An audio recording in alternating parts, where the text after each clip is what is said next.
Affaire Jubillard, Cédric Jubillard a confié à son ex-petite amie avoir étranglé Delphine.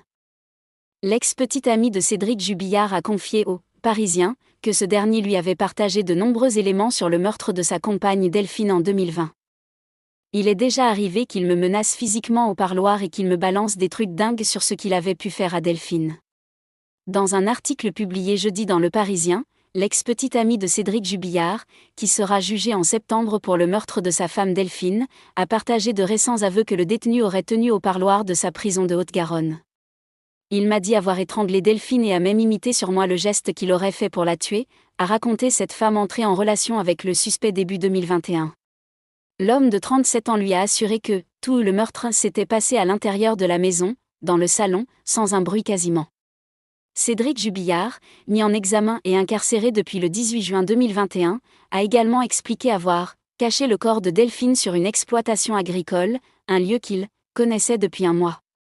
Il aurait également fait comprendre à son ex qu'il avait eu le temps de préparer le lieu où il l'a enterré. Le corps de Delphine Jubillard, disparu dans la nuit du 15 au 16 décembre 2020, n'a jamais été retrouvé. Cédric Jubillard lui a dit qu'il pouvait la tuer. Concernant le mobile, l'ex-petite amie, qui ne veut plus continuer sa relation avec cet homme, affirme que Cédric Jubillard lui a confié avoir des différends avec Delphine Jubillard au sujet de la maison et de la garde des enfants. Mais je crois surtout qu'il a besoin d'être dans un rapport de domination, a-t-elle ajouté auprès du Parisien. Je lui ai même demandé s'il pourrait me tuer un jour. Il m'a répondu, je l'ai déjà fait une fois, je peux le faire 2 fois mais si tu ne me trompes pas, tu n'as rien à craindre. Pourquoi ne pas en avoir parlé aux enquêteurs plus tôt ?